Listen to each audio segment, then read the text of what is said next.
RSS के गुंडों को ये भी नहीं पता है कि स्याही का काम लिखने का होता है, फेंकने का नहीं। दोस्तों नमस्कार, मैं हूं आपके साथ आकिल रजा और आप देख रहे हैं AR न्यूज इंडिया। हर बार गोदी मीडिया को ऐसा लग रहा होता है कि शायद वो इस जंग में जीत जाएंगे, वो बाजी मार लेंगे, वो तरह तरह की नफरत फैलाकर लोगों के दिमागों में जहर घोल देंगे और उनका नफरती एजेंडा कामयाब हो जाएगा। लेकिन इस देश का जेनजी ने वो नाक में दम कर रखा है कि हर बार उनका ही फेंका हुआ एजेंडा नाकाम हो जाता है और उन्हें मुंह की खानी पड़ती है। दोस्तों, झारखंड की रांची के प्रदर्शन में भी ऐसा ही देखने को मिला है। कैसे गोदी मीडिया बुरी तरह से फंसा हुआ है, ये हम विस्तार से आपको बताएंगे। झांसी प्रोटेस्ट के दौरान आयशा की प्रेसिडेंट नेहा के ऊपर स्याही क्यों फेंकी गई, उसके पीछे की वजह क्या है, ये भी इस वीडियो में हम आपको बताएंगे। साथ ही साथ नेहा का जो जवाब था दोस्तों, वो भी आपको सुनना चाहिए कि एक पढ़े लिखे में और एक जाहिल अनपढ़ में क्या अंतर होता है, एक नफरती में और एक इस देश को मोहब्बत करने वाले में क्या अंतर होता है। यह बात अलग है कि नेहा को लेकर स्याही फेंकने वाले ने कहा कि उमर खालिद की समर्थक है और ये एंटी नेशनल है। पहली बात तो उमर खालिद का समर्थक होना एंटी नेशनल नहीं है, और ऐसा कौन सा काम नेहा ने कर दिया है जो वो देश विरोधी हो गई। बहरहाल इस सब पर बात करेंगे, लेकिन शुरुआत करेंगे हम नेहा के बयान से कि सबसे पहले हम आपको सुनाएंगे नेहा ने स्याही पढ़ने के बाद किस तरह से जवाब दिया है इन अंधभक्तों को। यह वीडियो आप देखिए। आरएसएस के गुंडों को ये भी नहीं पता है कि स्याही का काम लिखने का होता है, फेंकने का नहीं। आप क्या छात्रों के समर्थन में बैठेंगे अगर आपको ये डिफरेंस भी नहीं पता है? आप अगर ये सोचते हैं कि स्याही फेंक करके आप मुझे डरा देंगे या उन महिलाओं को डरा देंगे जो मेरे आसपास खड़े होकर के अपनी राजनीति को सही साफ शब्दों में कह रही थी, अपने बेहतर भविष्य और शिक्षा व्यवस्था की मांग को सही सटीक शब्दों में कह रही थी, तो यह आपकी सबसे बड़ी गलती होगी। जो तानाशाह होता है वो सबसे ज्यादा डरपोक होता है। हम जो संघर्ष में मानते हैं, हमारे हौसलों की कोई सीमा नहीं होती। तो आपने देखा, नेहा ने बताया कि स्याही का असल काम क्या होता है, और ये तो वो लोग हैं जो स्याही से इतिहास लिखेंगे। और इन्होंने दिखा दिया, दिल्ली के जंतर मंतर पर उस आंदोलन को बदनाम करने की पूरी कोशिश की गई।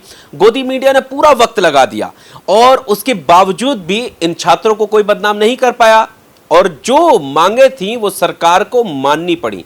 अब वैसा ही झारखंड में हुआ। झारखंड में एक पत्तलकार, एक नफरती चमन चोपड़ा, हम उसको चमन चोपड़ा कहेंगे क्योंकि जो उसका नाम है वैसा काम तो वो बिल्कुल भी नहीं करता है। ये तस्वीर आपकी स्क्रीन पर, ये शख्स वहां पहुंचता है और कहता है कि भाई साहब, यहां का आंदोलन जंतर मंतर से एकदम बिल्कुल अलग है, फर्क साफ है। फर्क क्या है? फर्क यह है कि वहां पर चल रही थी जुनैद की बिरयानी और यहां पर मंदिर से लंगर आ रहा है। यानी इसमें घुसेड़ने की उसने हिंदू मुस्लिम का तड़का लगाने की कोशिश की, और ये कोशिश की कि कैसे इस प्रोटेस्ट को हिंदू मुस्लिम में बांट करके देश में नफरत फैलाई जा सके।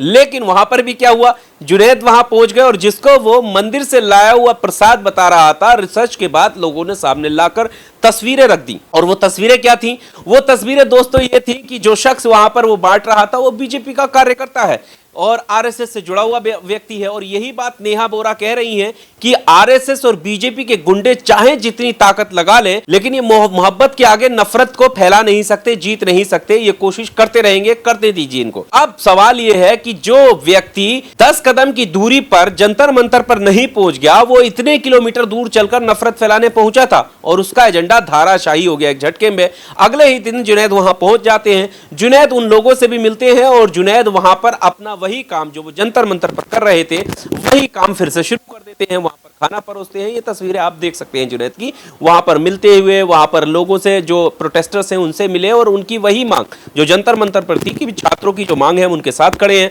हम किसी सरकार के विरोधी नहीं है, न दिल्ली में थे न झारखंड में है। हम चाहते हैं कि सिस्टम में बदलाव होना चाहिए। जो सिस्टम छात्रों के साथ गलत कर रहा है उसमें बदलाव होना चाहिए। अब सबसे जरूरी बात पर आ जाते हैं दोस्तों, और वो बात ये है कि ये जो नया एजेंडा मिल रहा है गोदी मीडिया को, इससे ये पार कैसे हो पाए। कभी ये बताते हैं कि ये छात्र नहीं है, शुरुआत में इन्होंने बदनाम किया ये छात्र नहीं है, ये छात्र है ही नहीं। उसके बाद जब छात्रों का हुजूम बढ़ा, जब छात्रों ने दिखा दिया कि वो छात्र हैं, वो जेनजी इस देश के, वो पढ़े लिखे काबिल हैं, अब वो अनपढ़ और नफरती नहीं है, तो ये मजबूर हो गए। फिर इन्होंने क्या किया? फिर दिखाना शुरू कर दिया कुछ लोग इसमें शरारती तत्व हैं। अगर कुछ लोग शरारती तत्व हैं तो उसकी जिम्मेदारी किसकी है? पुलिस की है। इसमें भी उनके आका फंसते हुए नजर आ रहे थे। उसके बाद जब छात्रों ने अपनी मांगे मनवा ली तो फिर उन्हीं लोगों को जिनको ये दहशतगर्द बता रहे थे, जिनको वो टुकड़े टुकड़े गैंग बता रहे थे, उनसे फिर इंटरव्यू करने लगे, हंस खेल कर रील्स बाजी करने लगे, उनके साथ सेल्फियां खिंचवाने लगे। अब समझ में ये नहीं आ रहा गोदी मीडिया को कि वो करे तो करे क्या। कभी जिन छात्रों को उग्रवादी और दहशतगर्द बताते हैं उन्हीं के साथ सेल्फी लेनी पड़ जाती है, उन्हीं का इंटरव्यू भी लेना पड़ जा रहा है, और कभी उनको दहशतगर्द बताया जा रहा है। अब नया टास्क यह है कि जब झारखंड की तुलना जंतर मंतर से की तो इन्होंने दो फाड़ करने की कोशिश की और कहा कि यहां पर जो है जुनैद की बिरयानी नहीं है, यहां पर यानी दिखाने की कोशिश की कि यहां पर मुसलमान नहीं है, यहां पर दहशतगर्द नहीं है, ये छात्र हैं, ये असली छात्र हैं। वो असली छात्र नहीं थे।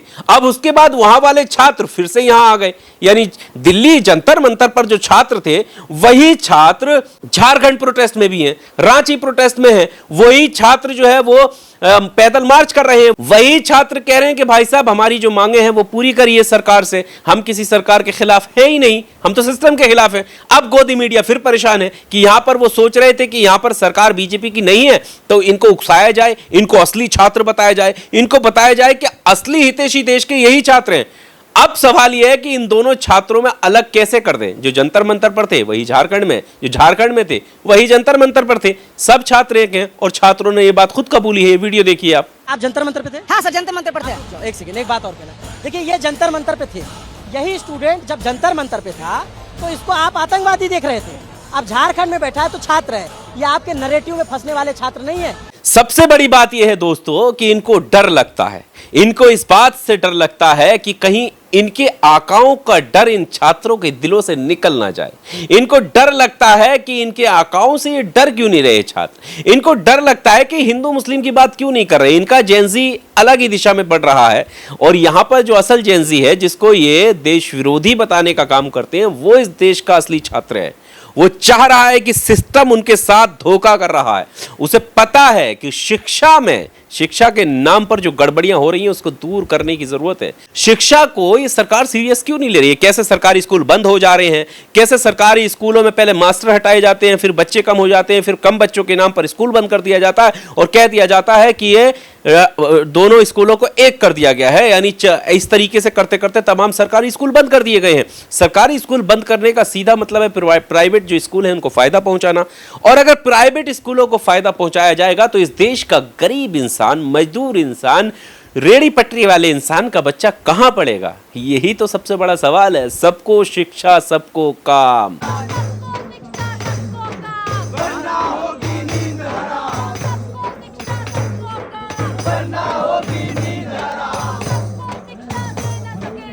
सरकार निकम्मी है, वो सरकार निकम्मी है,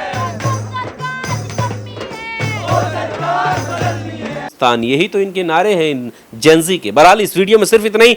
आपको क्या कहना है? गोदी मीडिया को नए टास्क मिल रहे हैं लेकिन गोदी मीडिया पूरी तरीके से बर्बाद हो चला है।